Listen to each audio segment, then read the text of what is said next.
Hello fellow stackers, 365 here, welcome back to my channel. So in today's video I wanted to talk to you about the importance of documenting your stack as you go along. Now I'm going to put a spreadsheet on the side of the screen now. This is some of the actual purchases I've made that are actually in my stack. So these are actual real figures, a list of items down the left hand side. The next column is how much I've actually paid in total.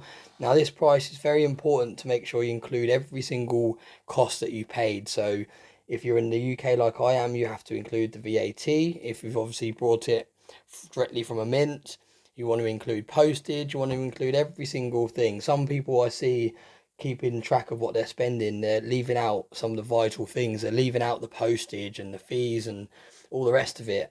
Now that's not a realistic price point. You're not going to buy a bar with no postage or anything like that unless you're going somewhere and picking it up in person. So you want to keep track of that as well, because when you come to sell, you might think you've got a good deal, but actually all you've made back is the VAT and the postage that you paid in the first place. So really important in my opinion to make sure that you're including every single cost that's associated with every single purchase.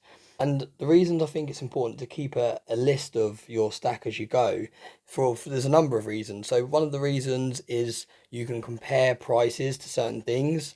So if you want to pick up another Scottsdale stacker bar and someone's got one for sale, then you can literally look at your spreadsheet, see how much you paid for it previously, and you can work out whether you're getting a good deal or not. Now this will obviously vary if you've been stacking for a long period of time and the spot price has either really decreased or really increased since you started stacking. However, it's still a very good guideline to kind of look at it and go, right, I brought a tube of Britannias for £680, for example.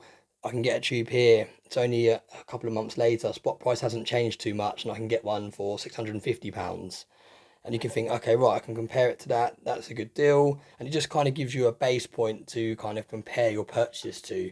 You see a tube of silver maples.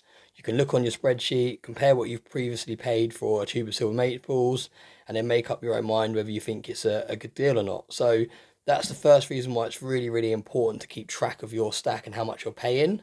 The second reason it's very important to keep track is when you come to sell, you obviously want to know how much you've paid. And like I said, that's why it's very important you include all the postage and all the other fees, because you want to know if you're going to be making profit or not.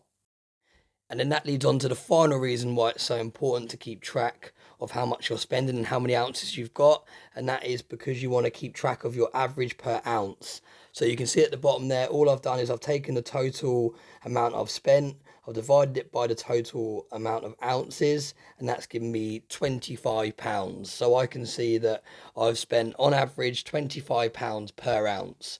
So that's another reason why it's very important to keep track of how much you're spending, how many ounces, so you can make sure that you're not spending too much per ounce.